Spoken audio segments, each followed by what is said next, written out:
Yo, peace was good. Welcome to an installment of Hip Hop Rants or another episode of Hip Hop Rants. This is part 10. It's been a while since I did one. It's been like about 10 months since I did one. Um, yeah, and the subject I want to talk about, it's been bugging me for a while. I've been wanting to do a video on this subject for a while, but I just didn't know how to approach it. And it's ageism. For those who don't know what ageism is, it's pretty much a prejudice towards a certain demographic of people. So in other words, prejudice towards older people, and it's very prominent in hip hop. Yeah, I'm pretty sure in other genres too, but not as much as hip hop as it is, very present. All right, and it really pisses me off because I always see people on social media just saying like, even people I talk to like in a barbershop or anywhere else, just saying like how, oh, you old crusty ass niggas, man, you too old, man, you're not relevant, which I fucking hate that word relevant. You're not relevant, you're not making money, blah blah blah blah blah, all that bullshit, all that nonsense and stuff like that. It bothers me because like, you know, I feel like people that say that don't really go out and explore, good music, man. People that's older than them, music that's older than them, you know what I'm saying? I don't know. Me growing up, man, I've always been one to always ask questions. Always wanted to learn, and things like that. And I grew up in the '90s, and I'm 29 years old, so I'm only speaking from my behalf and what I see, what I experience. So, um, but yeah, man, I hate that, man. Like I hate seeing comments like that. It just pisses me off. It's really annoying. And shout out to my dude Eric Clark, who's a subscriber of mine. Me and him was chopping it up. We was talking about Nas. Talking about It Was Written, how people sleep on It Was Written, and things like that. And then when we was chopping up, we was building. He said something that he had a line where he said that kind of bothered me, but nothing personal against him or anything like that. But he was just saying, um, or he said something to the effect that, I'm just paraphrasing what he said, but he was pretty much saying like all these golden era MCs, pretty much the hip hop veterans, should hang up the mic because like they don't fit into today's mold of music, and they're irrelevant, and blah blah blah all that shit. And I told him I disagree with that. Like, you shouldn't retire because you're old.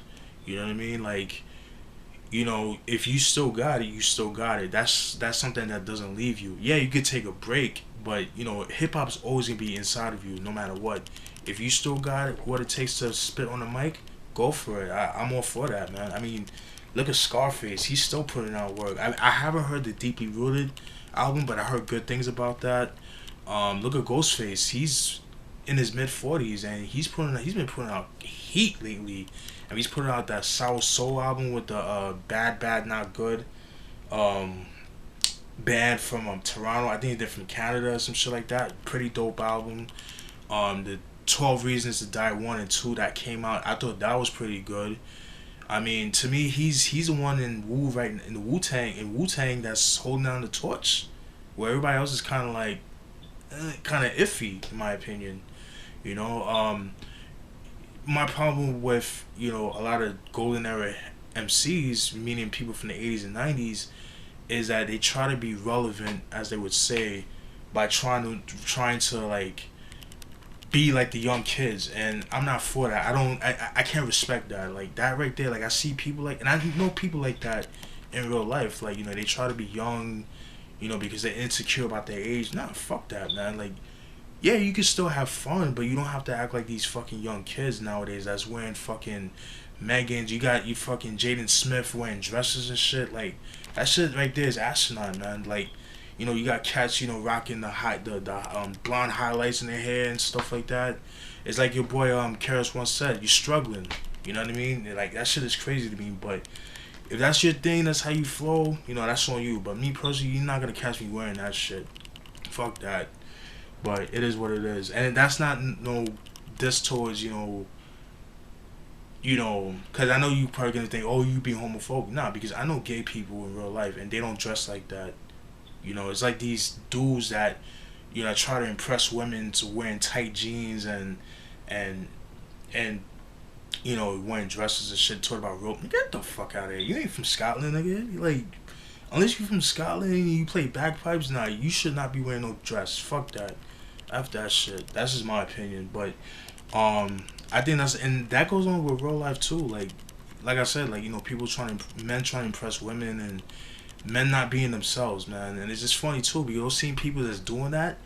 I bet you like 10 years ago they was laughing at people doing that, but here you are 10 years later, you're doing the same shit. So it's kind of like mad hypocritical. But then, they'll say like, "Oh, he's too old to be doing that." Like I had a discussion with my barber, like a couple months ago about D'Angelo's new album, and because I made a it was a dope album, The Black Messiah. If you haven't heard it, highly recommend it. But I made a copy for him, and he said he liked it, but he said that the album sounded too dated. So I'm like, what do you mean? I feel like the album was a breath of fresh air. That's what I told him. He's like, yeah, but he should be rapping over like R&B tracks, like Drake and stuff like that. I'm like, fuck that. Like that's not that kind of music doesn't fit D'Angelo. You know what I mean? Like he's sort of about real shit. He's sort of about police brutality, Black Lives Matter. Like that album, I felt like besides To Pimp a Butterfly, even though I didn't really care for Pimple Butterfly, I still don't care about it. But I do understand the importance of the album. But it's to this day I still listen to. I listened to it before again. It still didn't catch me. It's not for me. And I'm gonna get into that album again. But Black Messiah, it was really with the whole. It really tied into the Black Lives Matters movement that's going on even to this day. Just among other things. But it's such a great album. But when he said that, oh, he should be rapping over. I mean, he should sing it over, like Boy Wonder beats. I'm like, yo, nah, like he's not a commercial artist like that. His shit is very like it's all about quality. You know what I mean? And the problem too is a lot of hip hop veterans, from the '80s and '90s, they try to be relevant by, trying to like rap over like current sound and like the current sounds of music today, like trap and EDM. Knowing that it's not them, but I guess it's because they're insecure with themselves as they get older. It's like, oh man, like I need to try to get with this crowd, and because I'm not only the older people like me, but I want to get with the younger people. Fuck that. I don't believe in that. Only in hip hop you see some bullshit like that. I'll give you a prime example. Like, Raekwon, he came out with the Fila album last year. I didn't care for that album, to be honest with you, because it felt like joints that, they didn't really fit him. I mean, he had some joints that was cool, but there was some stuff that was like kind of questionable. It's like, yo. And then, like, some of the guest appearances that he had on there, like, just was very, very questionable. It's like you try to fit in, and, like, they didn't really serve its purpose, you know what I mean? But I mean, obviously that's what he was going for, but it just didn't work for him. It's just my opinion. And he's been doing that a lot. He's been co-signing a lot of these whack niggas out, and a lot, as well as like Nas, he's co-signing a lot of these whack dudes, and it's affecting their music, and it just pisses me off. Like Redman, he put out no, I'll get back to Redman, but Method Man, he put out that Meth Lab album, and that was a horrendous album. It's like, what the fuck was that? That didn't even feel like a meth album. That felt like a compilation album. It felt like a Method Man presents type of album. Felt more like a compilation album, if anything. I mean, feature galore on that album, and the beats didn't really fit the album. It didn't really fit the album, and that's another thing too. I have a problem with, with the MCs from yesteryear, as they would say, like, from the golden era, is that the production. I mean, dope MCs, they still got it in the pen game, but again, it's just, it's a production. I mean, you're at an age now where like you've been around, you've been in the game for 20 some odd years, so you should have producers on your back of your hand like it's no tomorrow. Like the Redman Mudface album, I didn't care for that shit. I know some people, y'all been asking me some of you guys asked me what did I think about the Mudface. I didn't care for it. I'm sorry, and I'm a big Redman fan. He's been putting out subpar music lately.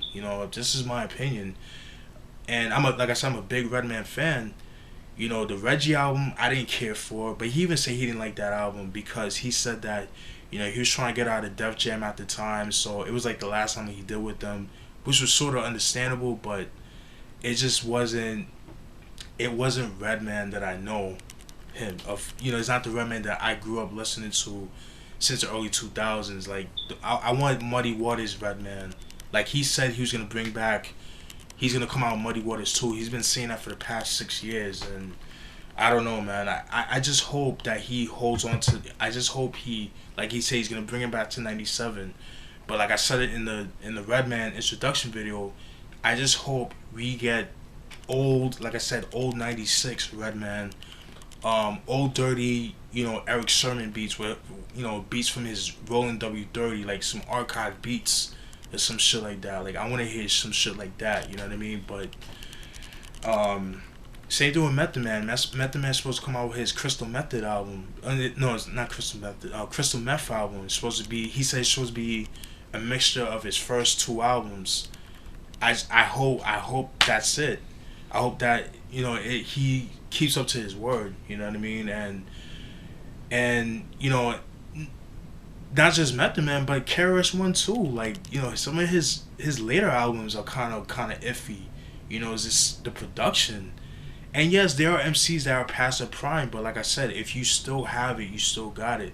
Obviously, cats like KRS One, he's still making music, but I feel like he is past his prime. But should I tell him he should retire? No, you should put out as much music as you can until you die. You know, I hate to say it like that, you know, but you still got it. That's something you don't leave out without. And then with Method Man, like he even said himself, like he doesn't see himself rapping in a couple years. So if that's the case, so be it, man. But I just hate this whole, you know, like, you know, this young, when people say it's a young man's game bullshit. Like I don't agree with that right there.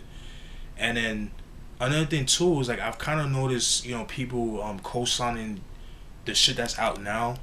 You know, it's just like, oh, they're just young. They're just young. You know, you gotta teach the young. I don't believe in that shit. And you know why? I'll tell you why. Because when Special Ed came out with his first album, The Youngest in Charge in '89, he was, you know, he was 16. And if you listen to the shit that he came out with, you'd be like, yo, that's crazy. Like, wow. You know what I mean? Chi Ali. Shout out to my dude Chi Ali. He was 15 when he came out with the Fabulous Chi Ali, and that shit is a classic out, which I need to get my hands on, but it's long out of print. It's hard to find. Map the Youngsters from Philly, you know, one of the best groups to come out of Philly, and these cats were like, when they came out back in This Is For The Youngsters, something for the Youngsters, their first album that came out in '92. I think they were like 13. I think they were like 12, 13, 12, 13 or some shit like that.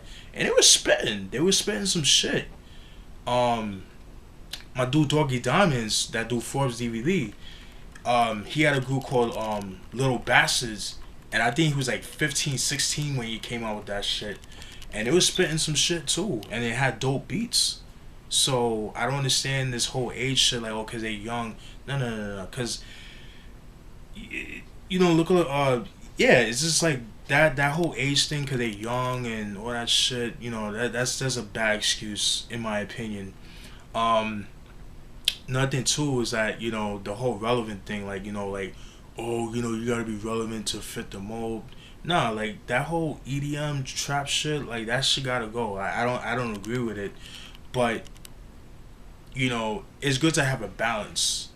But I was watching an interview with Timbaland like maybe a couple weeks ago on Hot 97 on YouTube, and he was just saying like oh, the old people, the old rappers, 90s rappers that say that hip hop is dead. I stay away from those people. You know, I'm just trying to, you know, I'm trying to be relevant. I'm just trying to be fit into today's mode. I'm just paraphrasing what he said. And then the man had the fucking nerve to have a you know, blonde streak on his beard and shit. I'm like, yo, dude, you're not 20 years old. You're 40 something years old, man. At your age, man. And that's the problem I have with today's veterans, man. Like, just be yourself. Be a leading example. And as far as the whole gotta teach the kids thing, I agree to an extent. But I can only speak for myself because me growing up, you know, I've always asked questions. Always like to ask questions. I wanted to learn more, and I wish a lot of people had that mentality today. Ask questions, and I do appreciate like some of my subscribers that do ask questions and stuff like that. I do appreciate that because whatever I know, I'll try to give people what I know, and I try to do that throughout my reviews. Like, oh shit, I didn't know that, and if some people do correct me, and that's cool because I don't know everything. Like, I'll give you an example. My dude John Blaze, when I did the P Rock and CL Smooth, the Megan and Soul Brother, I said that. And shout out to my dude Bezo from Live from the Writers Bench. They both corrected me.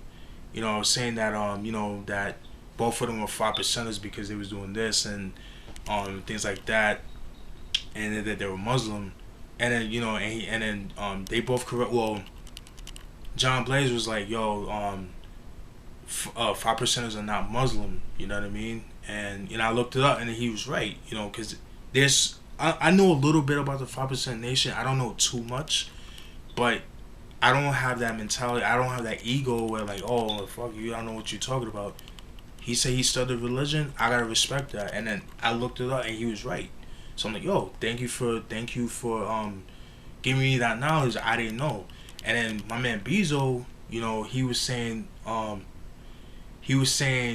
that Pete Rock is not a 5%er. He's more of a Rasta, if anything, because he's Jamaican, and he actually grew up with Pete Rock. Like, he actually he went, like, they lived in the same neighborhood and stuff like that. So much props to you, my dude. So you learn, you take the criticism, not criticism, but you learn something new, and that's all part of growing up. You know what I mean? But if you stay acting a certain way, you're never gonna learn. You know what I mean? Evolution is all about learning. That's the whole point of learning. Not fucking trying to adapt to whatever's popular and things like that. You learn, you take little bits and pieces of what you see, but you apply it to yourself, but you still stay to yourself. That to me is evolving. You know what I mean? But that's just my opinion on ageism. Just act yourself, act your age. Oh,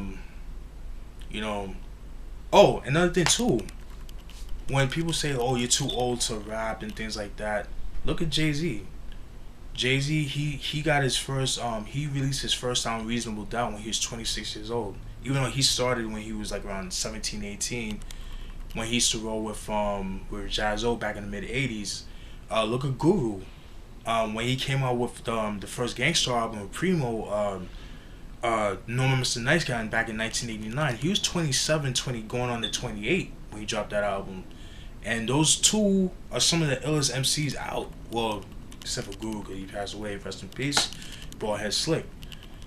And that's just the thing that pisses me off. And then going back to Jay-Z, a lot of people kind of praise Jay-Z. They put him as a god, and they put a god complex with the guy. Even though some of his music lately has been garbage, but niggas still rock with him anyways. But he's an old ass nigga, as some people would say that. But it's like we're just such a hip hop is such a image driven culture nowadays, which is pretty sad. Even though it always has been, because somewhat, as far as like the fashion and things like that. But back then it was all about skill. But now it's all about the exterior instead of the interior, and that's a sad thing. Because people just follow Jay-Z and people like Kanye West because of this is some of the the amount of money that they have, and they want to know everything about their personal life and what are they doing, or because he's friends with President Obama. Like, who gives a fuck? Like, yo, put out dope music, man. That's it. That's all I care about. Put out dope music, And I judge artists from the shit that they put out now, not what they did back in like 96, 97. I don't care about that. Put out good music now. You know what I mean? What you learned back then, apply to today. Stop trying to follow what people are doing now. You're not young. Act your age. That's just my opinion. It's just you will never see Sade do some shit like that. Sade, she puts out album every couple of years, and it's always been banging because she's on a league of her own. She puts out whatever music she feels like, and people, you gotta respect that. Same thing with Prince. You know what I mean? Even though Prince, like, his later stuff I wasn't really digging, but I still respect him as an artist. He's one of my favorite artists. You know what I mean? But that's just my opinion. Prodigy, he's another one. I feel like it kind of bothers me too because he, you know, when he came out of jail, he said that he had tunnel vision when he was in his prime back in the '90s. That he wouldn't collab with a lot of people and stuff like that. But then now he's just collaborating with anybody, and then like it's like his legacy is like, I don't say his legacy, but his rhyming is just kind of like is like I don't know, man. It's like he hasn't been the same since he came out of jail. P, I want that old P back, man. I want that old Hell on Earth, murder music P. When you used to spit that dumb language. I want that back. I'm not feeling the shit that you're coming out with now, man. That's just my opinion. But like I said, with the MCs from the '90s, '80s, '90s, y'all gotta do better with your air choices, with your beat choices, man, because that's ridiculous, man. But that's just my opinion. So bottom line is, it doesn't matter if you have the talent. Just do you, man. Don't let nobody dictate your life, man. Fuck that. If you're never too old to do anything. That's just my opinion. Hope you guys enjoyed that. Peace.